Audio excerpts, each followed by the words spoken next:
C'est quoi exactement l'islamophobie?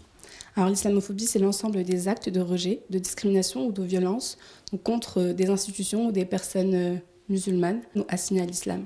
J'ai été victime de plusieurs actes islamophobes, dont un qui s'est passé à l'université il y a 2 ans. Donc c'était une prof qui m'a interpellée en plein examen oral pour me dire que je n'avais rien à faire en France et que le port du voile à l'université ne devrait pas être permis.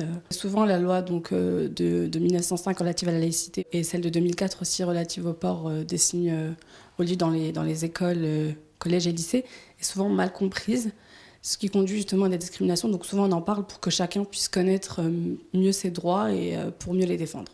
Comment combattre l'islamophobie? Alors le combat contre l'islamophobie se fait principalement sur 2 plans.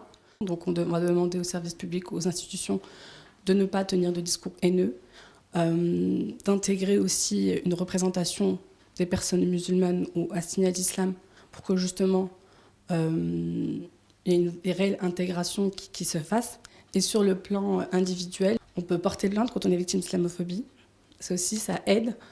Et aussi, évidemment, signaler tout acte dont on est témoin ou victime, donc au CCIF. Au niveau du collectif contre l'islamophobie, quand vous êtes en face d'une personne qui a été victime, comment ça se passe? Quel genre d'action que vous menez? Alors généralement, donc, une personne victime d'islamophobie, elle contacte le CCIF donc, par téléphone ou par mail. Donc un assistant juridique prend note des faits qui sont produits.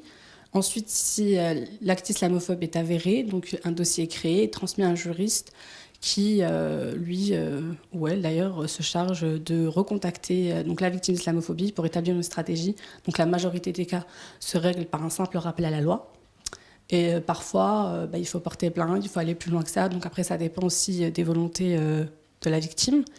Et donc un accompagnement juridique est proposé. Sinon, on peut également rediriger la victime vers des avocats qui proposent des tarifs militants ou également aussi un soutien psychologique. Et tous les services proposés par le CCIF sont gratuits.